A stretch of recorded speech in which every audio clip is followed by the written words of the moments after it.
Bonjour chers internautes, to pesi binombote bisika nyoso bozolanda biso en ce moment. Na pro nouveau numéro na biso ya émission Écho à l'école d'Isali. Na invité na biso Poto Mesani Koyamba de tout le temps. À la personne de pasteur Philippe Torrent Makanda, on appelle Simbote. Bonjour pasteur. Bonjour frère, voilà. Toyambi lelo. Nazali pe mupanzi na ngai na Maman Jackie, mbote maman. Mbote papa, toi. Et c'est vraiment dans le sous-lelo. Merci. Toko, wumela mingite po na ngonga na biso. Toye na thème moko bande ko belé ba bengi ba tuni ba lobi po na ning bolobela ka ngote. Et na invité na biso to komeka un peu ko ba ko développer ango. Après ça biso makanisi o nzamba che kat na ye na thème yango. Pasteur, Tomonite Malamu Memel Biso, les écritures et son interprétation. Naïbite, il s'agit de quelle écriture? Yambotoko Tanakata Mozindo, par définition, c'est quoi d'abord les écritures? Merci pour la question, frère Roland. D'abord, l'écriture, selon la définition étymologique, ils allient ensemble à caractère. Et ça signe yangonde batu yamayele yazebe babinyango écriture. Et écriture ce qui tokei na deuxième définition nango ezalinde pensée exprimer. Donc pour comme écriture d'abord c'est une pensée conçue tant que sikoyo ba commis yango to ba exprimer yango de babinyango comment dirais-je babinyango écriture. Dans d'autres mots, parole écrite. Parce que la parole est une pensée. Nous avons deux paroles. Nous avons deux pensées. La pensée qui est verbale, parlée, et la pensée qui est donc écrite. L'écriture, c'est une pensée écrite. Donc, par la définition étymologique. C'est ça l'écriture.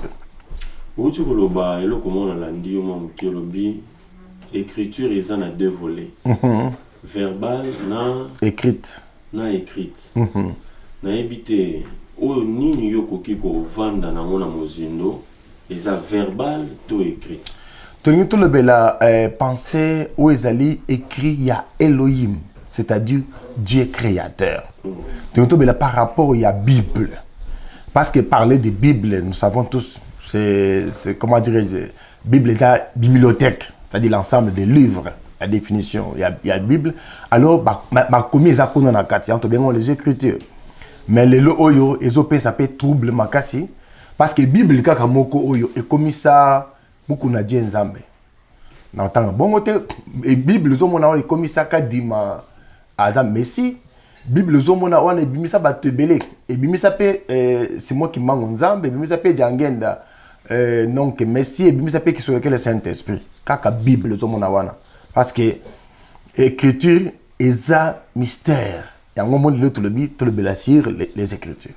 Parce que les loyo, ok, ne ba trouver bandimi mai, kuna ba boyango, ok, bandimi mafuta, kuna ba boyango, ba bandimi toje, ba boaki toje, ba bandimi bijou, ba boyango, ba bandimi ba kwa minene, ba musu ba boyango, tout ça, c'est avec la Bible. Bible n'enge sa au monde yango boye, banganga be bazakana yango. Bible n'est pas boye, c'est-à-dire eza ndenge baloba kambela minimi balé yango tant on dit qu'on choisir les écritures, c'est-à-dire la Bible avec son interprétation, et ça pour na comme ma lumière na peuple de l'Eshadai, baïba comment écriture ezali pendi mulamaka. Ce qui est dans l'andio malamu pasteur Philippe Torrent Makanda. Donc les écritures où on développer plus les des Bible. Exactement, absolument.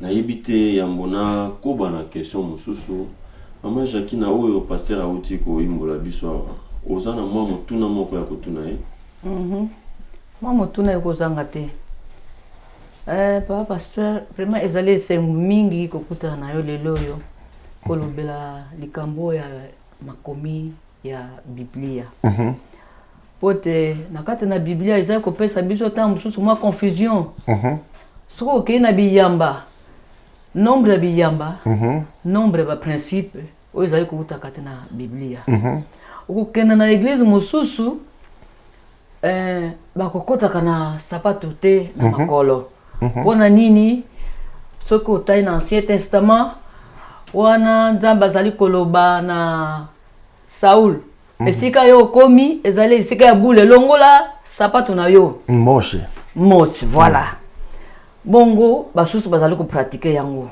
basusu bazali kokota na sapato na yango siko ba oyo bazali kosala malamu ba oyo wapi yango ne motuna. Merci beaucoup pour la question. Nazo ambalengo nyonso na répondre au même moment. Frère Roland, la Bible c'est un mystère. La Bible tout entière est un mystère. Ou les saintes écritures est un mystère.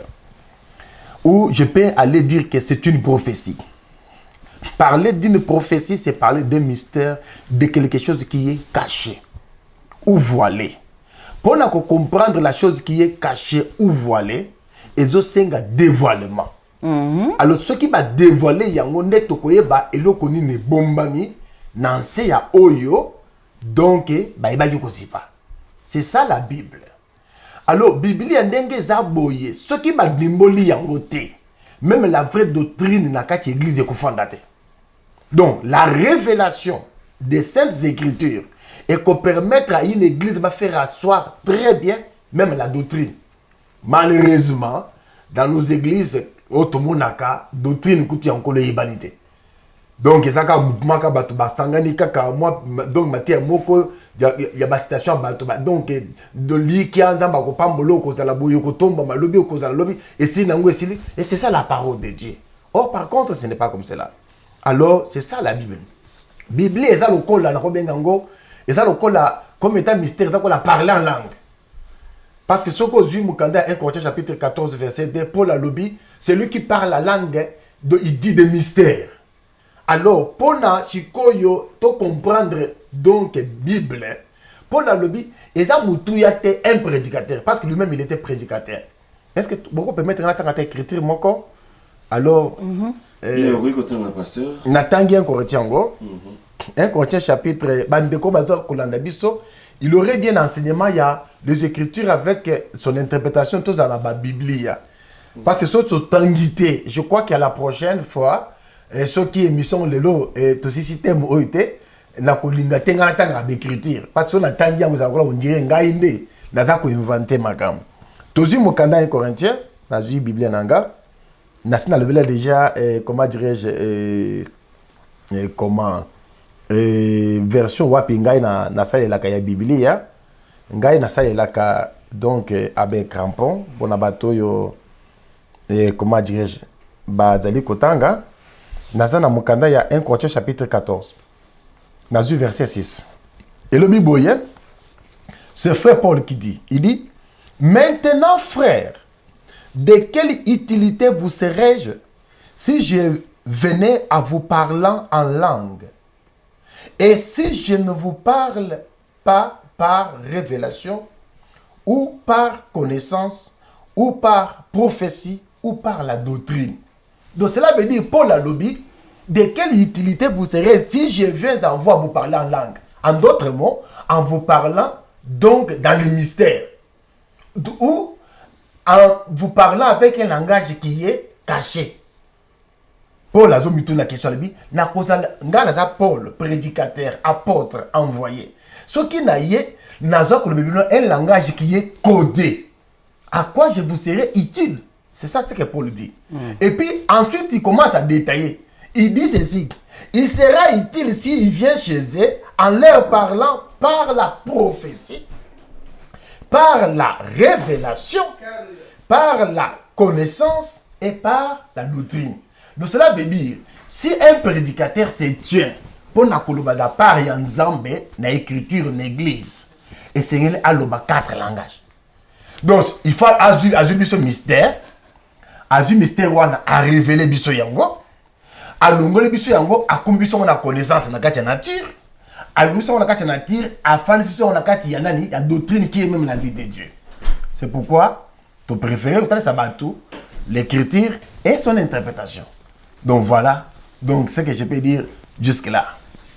Na landio malo mon pasteur, merci beaucoup. Eko kimi biso déjà mbango tozongi so sima. Dikambute. Tozonga peka ka bisika o tu kozalana. Tozali kaka. Olobi ezali penser moko ezali qui inspiré pour la bato. Exactement. Bato yango bazala ki bato ya wapi, bato nini oyo penser na ebite utake sika nini ezali inspiré pour la bango. Merci beaucoup. La Bible ezali penser à Elohim.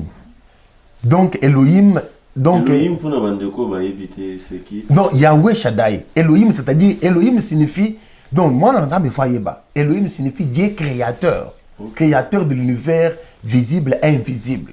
Parce que nous avons Bible les autres reconnaître banza mais baza. Nous avons des dieux créés. Là où tout temps déjà beaucoup na baza ba Dieu créé. Alors donc nous avons les dieux créateurs Elohim. Il est le seul. Alors c'est sa pensée qui a été donnée pour l'humanité, pour la bataille. Pour la liberté dans Nzambe a inspiré la Bible. La première personne, il y a Mama Komi dans Nzambe. Oyo et Kumami et Moïse.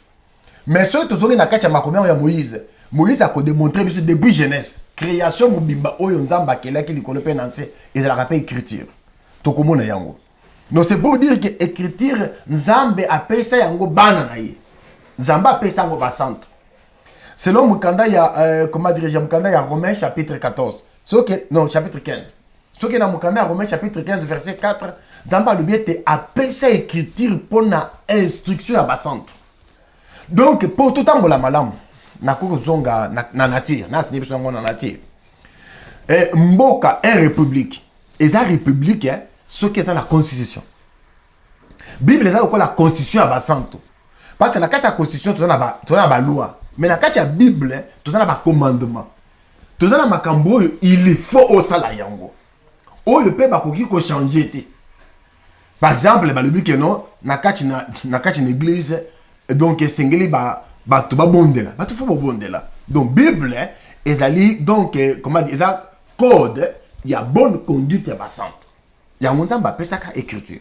Appelle ça que les écritures, tu appelles si malobanaye et malobayango et komami. Donc voilà pourquoi tout ce que le Benatin il y a écriture. Donc Zambé mutalobakia. Maman Jackie na repesa yo nzelo tu na pasteur Motuya, yambo tu na pasteur Motuya. Ceux qui na landio bien na bande ko bazolanda biso. Donc Motuya liboso oyo ba pesa ki makomi eza Mose. Mutaliboso asimi makomi ya Nzambe eza ki Mose. Donc yepende mutazala qui inspiré ya kokomela biso. Exactement. Bible oyo lingi o interpréter makomi. Absolument. Chers internautes, na sirbo yoki réponse pasteur APC. Bobo Nisabino pe motuna na bino jusque là na introduction pasteur Azo Pesabiso. Maman Jackie na moi mke pasteur Azoko meka koloba wana na ebité soko za na motuna mususu ya kobakisa likolo na oya lobi. Motuna ikoki kozanga te. Ba pasteur tango zali kolobela makambo ya Biblia. Biblia ezali buku moko tosaka mingi. Tobangaka na yango pe. So tomoni mutu asimbi Biblia tukoba aza mutu na Nzambe.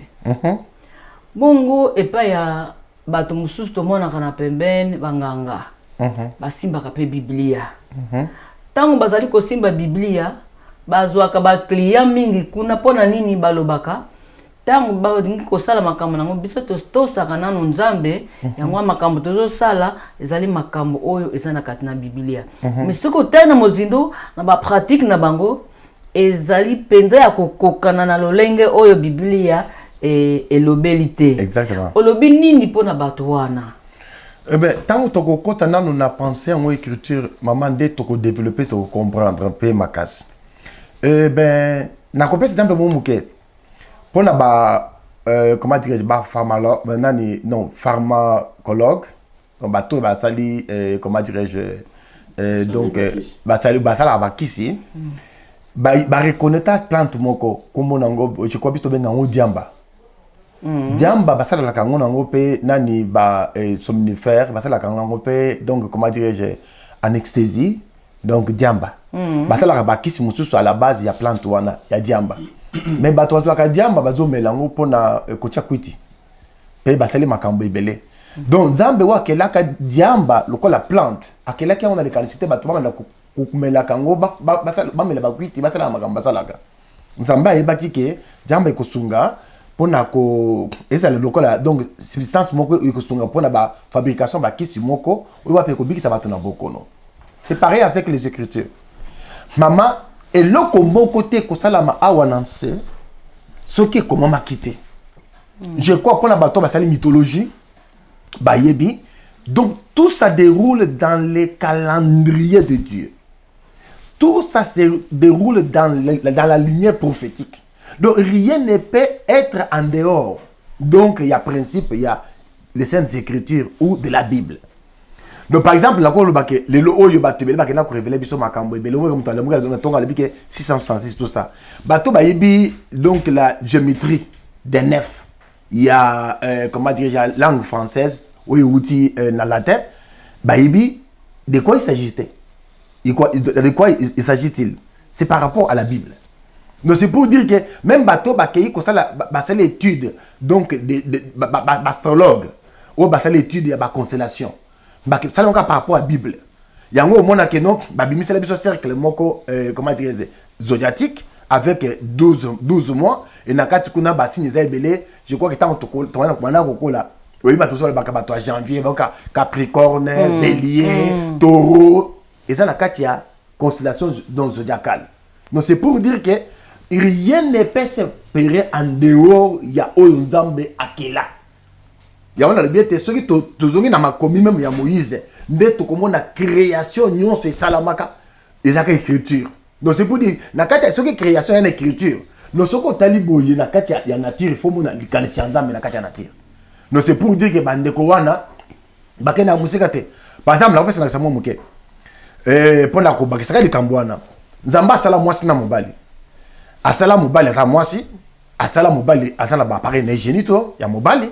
Mwasi pe ndenge moko. Na nenga sala bango, mwasi na mobali so ba cohabiter ensemble, mwasi akozwazini. Akobota. Alors mona nzamba boye kobo. Mais nzamba lobi fo bato babala, basala nini babota. Donc cela veut dire pona kobota, ezo senga kaka te non, soko bali mwasi te akozwazini te. Non mwasi o babali.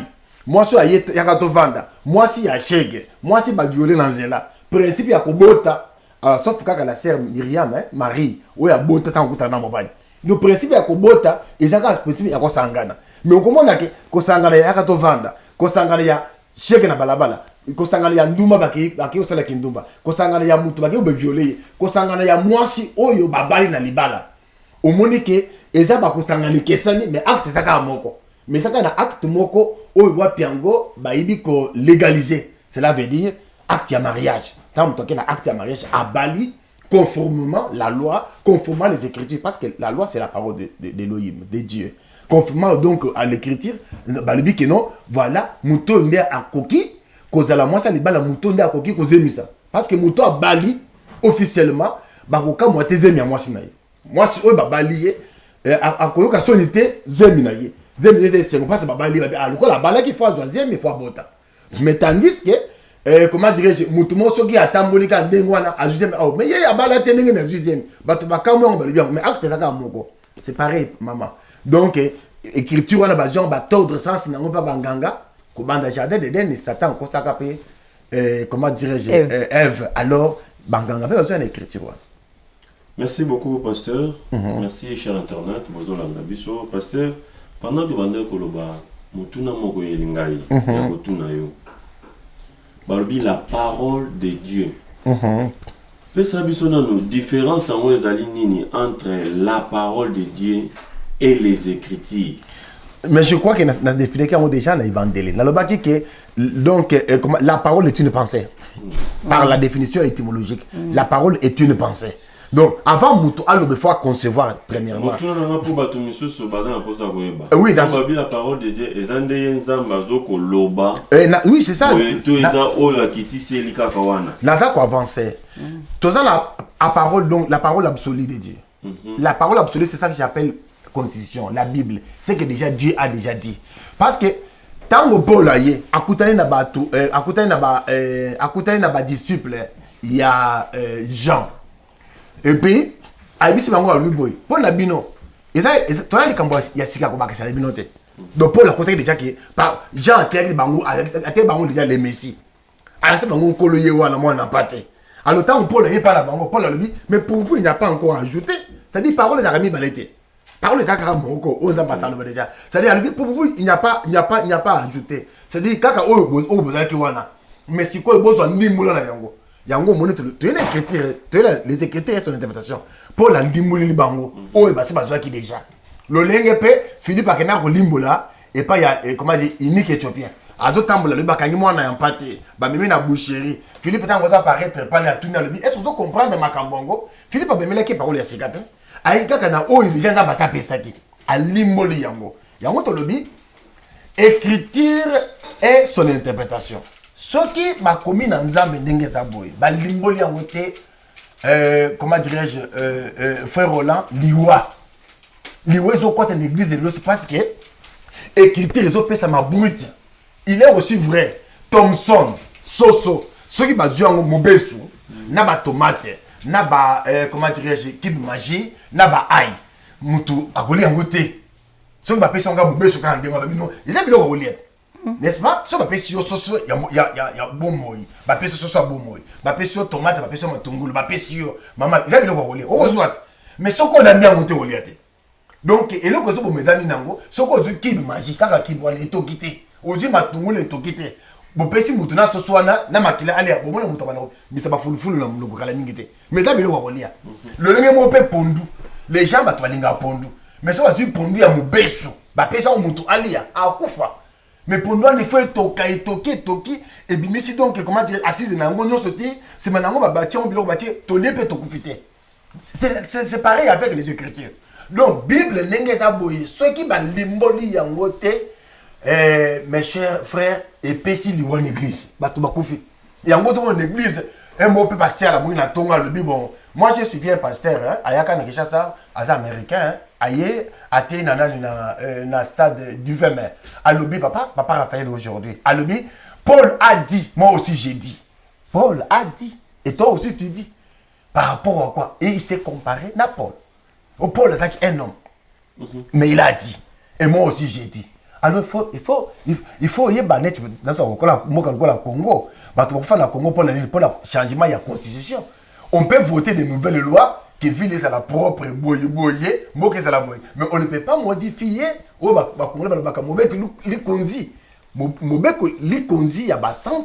C'est les Écritures, la Sainte Bible. C'est pourquoi ceux qui Bible ont des aboyés. Merci beaucoup, pasteur. Merci, cher internaute. Toujours comme malembe to kendanako aussi sa émission na biso à l'école d'Isali. Bon misami tuna ya kotine de la biso, pasteur. Toujours le les écritures et son interprétation. Beat. Ya thème oyo ezali penza nini yo atanke mosali ya Nzambe. Na peuple oyoyo bazala un peu perdu dans ma tête à gauche à droite ndenge mama Jacques na ki mutuya alors na ibité bit na yo vraiment ezanini na OK bit yango nezo kumanga siko na kota na kati ya temango quoi que lelo toko développer ngote to introduire peuple pour être bakota vraiment souci pe na biso ezape ya Yahweh ezate bazala nombreux pour ba comprendre l'écriture parce que écriture nezo mona boye même Bassa Mabala. Donc, quoi une infidélité à cause de l'écriture. Parce que, de comment on a fait écriture à l'action de comment on a fait ça. Que non, moi, je suis tant que moi, je suis un qui est là, qui a matériel dans les autres. Monoko na monoko, tolo, likolo, tolo, c'est ma bonne moi dans la vie. Ok, je vais ça les balles. Ce que je fais, nous sommes les autres, moi, c'est un mobile et balana. Ceux qui ont les balani, ceux qui ont les balani, nous c'est balani, c'est quoi. Et puis, moi, mon temps, attends, et comment la Bible. Maman, est-ce qu'on a inventé, c'est quoi la Bible? Alors, les gens se sont laissés à faire de n'importe quoi par rapport, donc, il y a le Kouta bateau, parce qu'il va comprendre l'écriture. Il y a moi, je suis quoi, tu y es, Kolobaboye, l'écriture. Écriture, tu y es, nango, pour te libérer, et soit vie. Bite, moi, yangouano. Pourquoi? Jean chapitre 17, verset 3. Oh, ce qu'on dit verset, bandaka verset premier. Aux Tina 3. Kola le bien était, oh, la vie éternelle. C'est qu'ils te connaissent, toi, le seul véritable Dieu, et c'est lui que tu as envoyé, Yehoshua HaMashiach. C'est-à-dire Jésus-Christ. Donc la vie éternelle, frère Roland, est cachée dans la connaissance. Ce n'est pas une connaissance scientifique. Ce n'est pas une, donc, comment dirais-je, une connaissance culturelle, mais une connaissance divine. La connaissance de la personne de Dieu. C'est pourquoi tu as une écriture. Pour être écriture, c'est le comme vous souhaitez. Surtout dans le Mukanda, il y a Hébreu, donc dans le chapitre 5. Un cola sur le chapitre 10. Soko Tangi 5, chapitre 10. Cola sur le baboye. Donc, mon commerçant comme Mukanda, Hébreu, le Bible, il était Nzamba sur le bas. Koya Yankolo. Cola sur le bas, tu n'as voulu ni sacrifice, ni holocauste. Tu m'as formé un corps, mais voici, je viens dans les rouleaux pour faire ta volonté.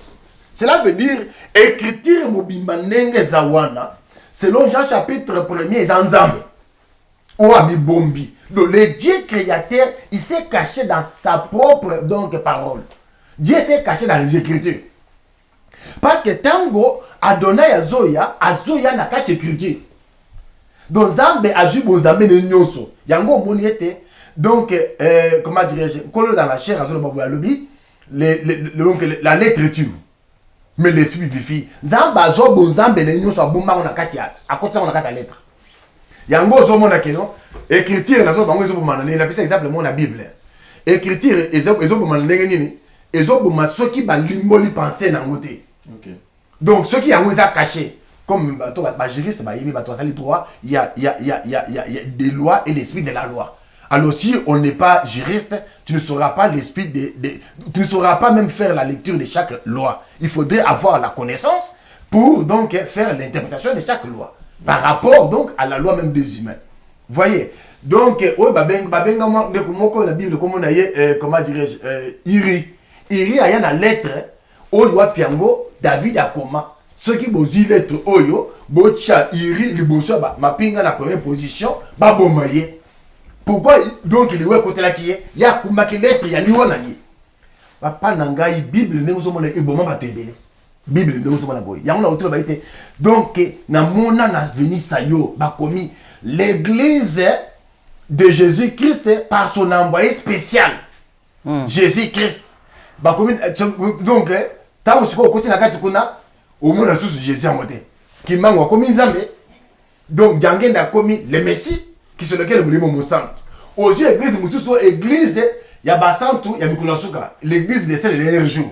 So koti kuna okuti ba morani, okuti ba mormon, zamba bungi. Toujours avec la Bible. Donc avec la Bible ba concession diabolique, satanique avec la Bible. C'est pourquoi tu y es l'écriture, les écritures plutôt et c'est l'interprétation. Il faut là moi nous sur Nzambe. Mon sang nous sur ayeba. Bible n'est comme un elimbo na makandenge ni. Ngai parfois, dans l'église j'aime écouter. Il n'y a pas le moment que j'aime suivre dans l'église comme moment d'enseignement ou de prédication. Vraiment, nalanda kamate na boki bia kosakanate. Parce que nandimaka, une grâce ministérielle est enseignée par d'autres c'est grâce ministérielle. Nandimaka te balinga musuba pasteur. Tant vous autres holandais malambo. Mais nalelaka mingo comment on va pèse écriture. Écriture wana etikali au bakena on makambo mususu ekena ngoti donc di bota ole ba pamba na minute ba ko modi yango na lebi que objectif ezali peuple na Nzambe comprendre écriture et comprendre profondeur nango et comprendre penser ya Nzambe e bombami parce que c'est une pensée cachée qui doit être révélée parce que d'accord c'est par exemple mon muke exemple dans la retour nango mais d'après c'est écriture totanga yango nakisa moko muke frère Roland. Je crois que le professeur, comment dire, Théophile Mbemba a fait des soutiens. Azan bon mot, n'est-ce pas? Azan. Je pense que c'est un bon mot. Mais mon collègue le professeur a demandé est-ce que vous croyez à la Bible? Les gens ont dit oui, ils croient à la Bible. Mais question moi, est-ce que vous croyez que la Bible c'est la parole de Dieu? Oui. Ok. Est-ce que vous croyez aussi qu'Abraham a existé? Les gens ont dit oui. Abraham a balaki basi. Ok. Basi mi balé. Ok. Na basi mi balé wana Abraham. Babani ko swana. Ok. Est-ce que koko na bino vous avez koko moko ta balaka basi me balé ngai na wuti na lignée royale ngai na wuti na lignée royale parce que koko na biso alors comment c'est attaqué donc empereur munene abala basi belé alors c'est normal alors à tout qu'est-ce qui prouve que maintenant donc ça Bible lubananza mais parce que Abraham a dit moi sinaye moi si ngo attendez moi si abota kate C'est comme ça, même qu'on fait si combien la fois de plaisir. Abraham a dit, moi si naïe, moi si a botakate, moi si a proposé la mobile naïe, donc servante naïe. Servante, c'est quoi, aboti, alors tant que servante a juste aboti, abani ko c'est le code de la siko nani maîtresse naïe, allez, maîtresse a sili comme si Abraham, ben na moi yo, na moi naïe, et on dit ça c'est la parole de Dieu. Je pense que là, il ne peut pas tout nanga, balibi ça parle de. Bon, est-ce que na le bon monate muto, bali moi si. Basi me balé bata ba rival alors maintenant bali ko sala ki bomba nan bo mona ya moté alors maintenant comment ça devient la parole de Dieu, c'est ça la question. C'est pourquoi on retrouve la Bible est un mystère. Comment ça devient la parole de Dieu? Parce que tout bien on parle de Abraham a vécu ce que dans livre il y a histoire par exemple dans congolais dans livre histoire il y a deuxième ségo au comment il y a peuple juif bah exista. Abraham, Abraham est l'utopie. Abraham est une réalité. Abraham a vécu. Donc, comment dirais-je, origine à juif. Parmi qu'on a des descendants, Abraham a béni. Mais tout la Bible, c'est la parole de Dieu. Mais toujours quoi, il y a une parole de Dieu par rapport à quoi? Et Paul dit ceci, toute écriture est inspirée de Dieu. Utile pour enseigner, utile pour corriger, est-il pour instruire, est-il pour ramener, même c'est la question, donc aller de loin. Voyez, maintenant, surtout ce que vit Abraham, et ça est-il une chose d'année. Pour tout bien, il y a ensemble. Il y a aussi des questions, ne place mystère à la Bible, et à moi. Na kati yo mukie. Oui. Na kopesa mama Jackie question moko ya suka ya mboto kendo sisa puisque elle na biso ekimi mbango. Et puis que dans prochain numéro ndenge tokota vraiment la motu ya exactement. Il y a au déjà fongoli bande ko ndenge nazo ko motiver bango bakoya na ba question avec que passer on a déjà bien préparé vraiment maman ça c'est va robeta yo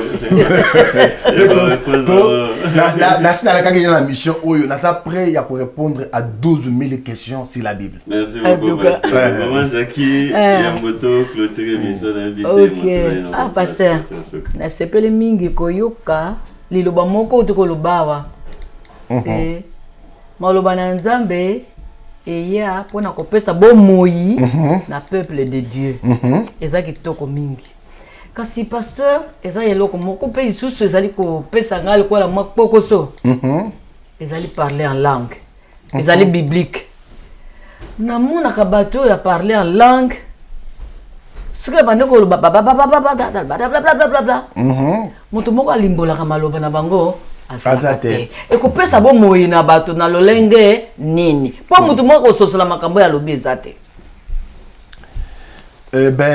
nakoloba comment dire nakolobela likambo ya nani nakolobela likambo ya nani ya parla langue lelo te parla langue eza sujet moko vaste faut tolobela ngo comment dirais-je comment mokolo mobimba donc ça la sujet moko mobimba par rapport à chrétien na banza na lingi na pesa peuple na banza batuni question batu musu pe makalisha bango ifungwa merdi pasteur alinga lobani nango parce que autant bible au mona be masolo abatu batu mo balaki quelque part baba lukaki mutu moko asalaki mapa alors soma ko de mutu moko balukaki kotoyo isalaki kona bala iskela babondi bitumba bazongi kuna Paul asalaki voyage boye au mona mapeza masolo mama mais j'aimerais je crois que na téléphone na Bible ezali frère Roland tangela ngai mukande ya Éphésiens pour bande ko bozolanda je vous invite que vous soyez nombreux je sais que tokosa la conférence tout ça la conférence pour les détails ya makambo oyo